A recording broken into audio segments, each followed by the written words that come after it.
Hello everyone, welcome back to Farida's kitchen. ఇవాళ మనం Andhra style పప్పుచారు ఎలా చేయాలో చూద్దాం రండి. అందుకు కావాల్సిన ఇంగ్రీడియంట్స్ ఏంటో చూద్దాం. కందిపప్పు, చింతపండు, కరివేపాకు, కొత్తిమీర, కొన్ని వెల్లుల్లి ఒలిచి పెట్టుకున్నాను, ఇంకా ఒక 4 టమోటాలు. క్వాంటిటీని బట్టి ఇవి చేంజ్ అవుతూ ఉంటాయి. ఫస్ట్ మనము కందిపప్పు కుక్కర్లో వేసి కొన్ని నీళ్లు పోసి అందులో కొద్దిగా సరిపడా పసుపు వేసి ఒక 4-5 విజిల్స్ పెట్టుకుంటే కందిపప్పు బాగా బాయిల్ అవుతుందండి. తర్వాత పప్పుచారు ప్రిపరేషన్ చూద్దాం.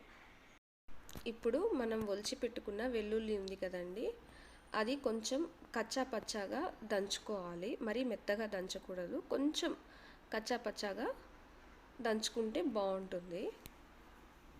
అలా దంచుకున్న వెల్లుల్లిని ప్లేట్లోకి తీసుకొని, తర్వాత ఇది ఒక సీక్రెట్ మసాలా అండి పప్పుచారుకి, ఇదే మెయిన్. ఇందులో కొద్దిగా పెప్పర్, పప్పుచారు కాబట్టి కొంచెం పెప్పర్ పడుతుంది. దీంట్లో స్పైసీ అంటే ఇదే, కారపొడి ఏం వేయము. కారపొడి వేస్తే టేస్ట్ మారిపోతుంది. కొంచెం ఒక 2 స్పూన్స్ పెప్పరు, కొద్దిగా జీలకర్ర పొడి వేసుకోవాలి. ఇది ఫ్రై చేసి ఇంట్లోనే ప్రిపేర్ చేసుకున్నానండి. ఈ జీలకర్ర పొడి ఫ్రై చేసి మిక్సీకి వేసుకోవాలి. రెడీమేడ్ అంత టేస్ట్ రాదు, ఇంట్లో ప్రిపేర్ చేసుకుంటే కర్రీ కూడా టేస్ట్గా ఉంటుంది. ఇప్పుడు అందులో ఒక 2-3 రెడ్ చిల్లీస్ తుంచి వేసుకోవాలి.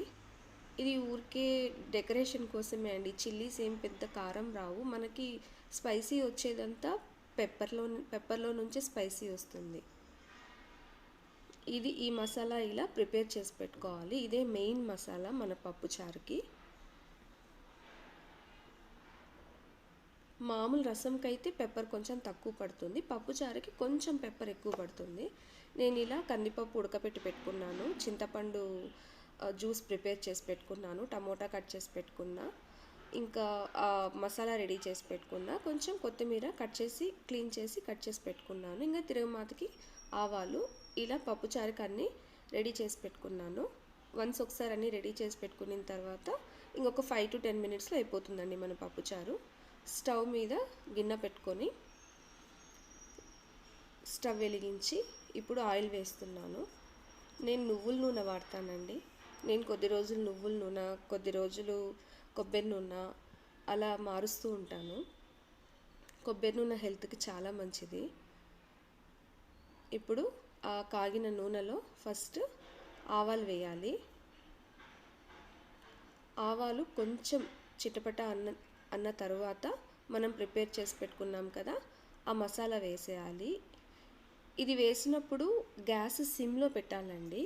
ఒక్కసారిగా మసాలా బాగా మాడిపోతుంది. గ్యాస్ హై ఫ్లేమ్లో పెడితే, సిమ్లో పెట్టి మనం ఫ్రై చేసుకుంటే ఏంటంటే వెల్లుల్లి అనేది దోరగా వేగుతుంది. ఎక్కువ వేగకూడదు, అలానే పచ్చిగా ఉండకూడదు, దోరగా వేయించుకోవాలి.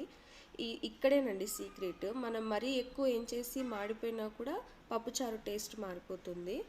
సో ఇక్కడ మనం కొంచెం జాగ్రత్తగా సిమ్లో పెట్టుకొని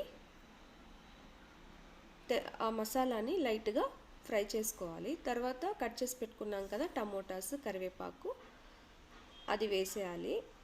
అది వేసిన తర్వాత టమోటాస్ బాగా మగ్గాలండి, మెత్తగా.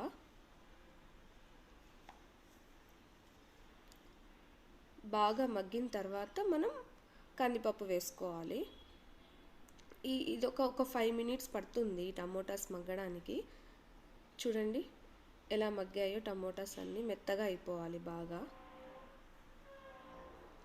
ఒక 5 మినిట్స్ టైం అయితే పడుతుందండి. మనం దాన్ని అలా సిమ్లో పెట్టి మూత పెట్టి వదిలేసేయాలి. మగ్గిన తర్వాత చింతపండు మనం జ్యూస్ చేసి పెట్టుకున్నాం కదా, ఆ చింతపండు వేసి ఈ కందిపప్పు బాయిల్ చేసి పెట్టుకున్నాం కదా, అది కూడా వేసేయాలి. ఇప్పుడు ఆ చింతపండు, కందిపప్పు బాగా మిక్స్ చేసి దాంట్లో కొంచెం వాటర్ వేయాలి. ఆ పులుపు, ఉప్పు అన్నీ అడ్జస్ట్ అయ్యేంత వాటర్ వేయాలండి. అది మీరు చూసుకొని వేసుకోవాలి. మీరు చేసుకునే రసంని బట్టి, మీరు వేసిన చింతపండుని బట్టి వాటర్ పడుతుంది. మీకు ఎంత క్వాంటిటీ కావాలో అంత చింతపండు నానేసుకొని ఆ టేస్ట్కి తగినట్టుగా మీరు అడ్జస్ట్ చేసుకోవాలి వాటర్ని ఉప్పుని. ఇలా ప్రిపేర్ చేసి చూడండి, పప్పుచారు చాలా బాగుంటుంది. ఇలా కాసేపు బాయిల్ అవ్వనిచ్చి పైన కొంచెం కొత్తిమీర వేసుకుంటే అంతేనండి, మన ఆంధ్ర స్టైల్ పప్పుచారు రెడీ అయిపోయింది. Thank you for watching.